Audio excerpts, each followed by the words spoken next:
Counselor, I'd like to begin with you here in New York.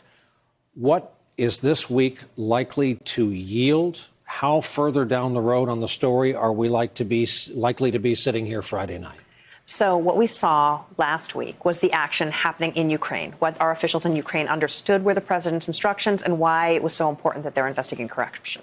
This week, the action moves to Washington inside the White House. And we are going to hear from people who are hearing directly from the president what he wanted in terms of this exchange with the Ukrainians for an investigation, exchanging a White House visit for an investigation of his rival.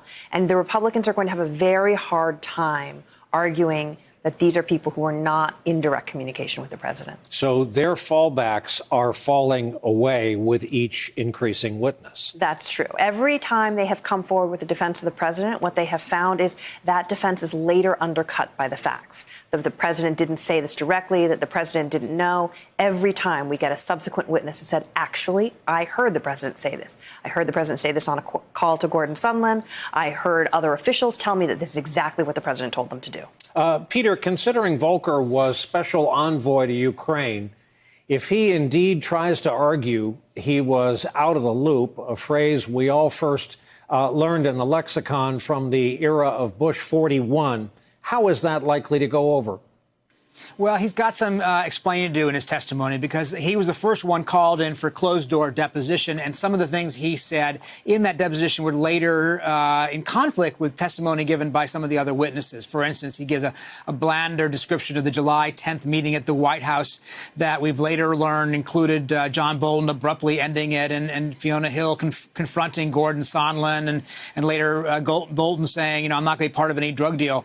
He has to explain that why he didn't know that Gordon Sondland had told the Ukrainians that, in fact, the security aid release was tied to whether they didn't announce investigations or not. Now, what he's going to say in his testimony, we're told, is that he hadn't been told about Gordon Sondland's conversation with the Ukrainians, and he hadn't been told that President Zelensky of Ukraine was being pressured to go on CNN to make a statement, and that at that July 10th meeting, he simply didn't hear the things that other people have reported. He's not challenging their accounts, but says that it's possible he was talking with somebody else at the time and didn't happen to hear the particular words that were exchanged. So that's going to be interesting because he's one of the witnesses the Republicans wanted to call because they thought that he offered them some testimony that was useful to them. He said in his first go-round in the closed-door deposition that he didn't know of any quid pro quo attached to the security aid. Now, of course, we have testimony to the contrary from other witnesses.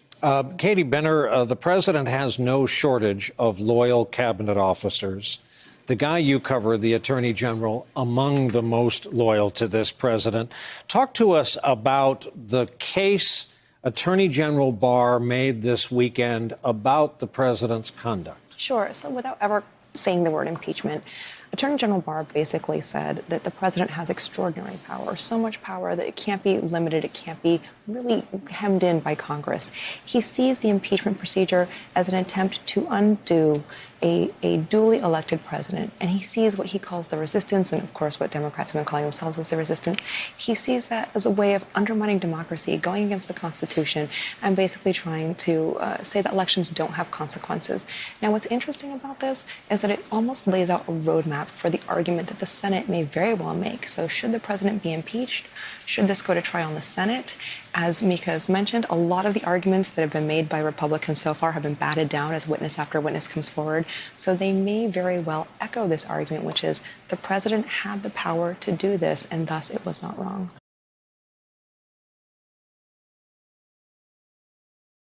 Hey there, I'm Chris Hayes from MSNBC. Thanks for watching MSNBC on YouTube. If you want to keep up to date with the videos we're putting out, you can click subscribe just below me or click over on this list to see lots of other great videos.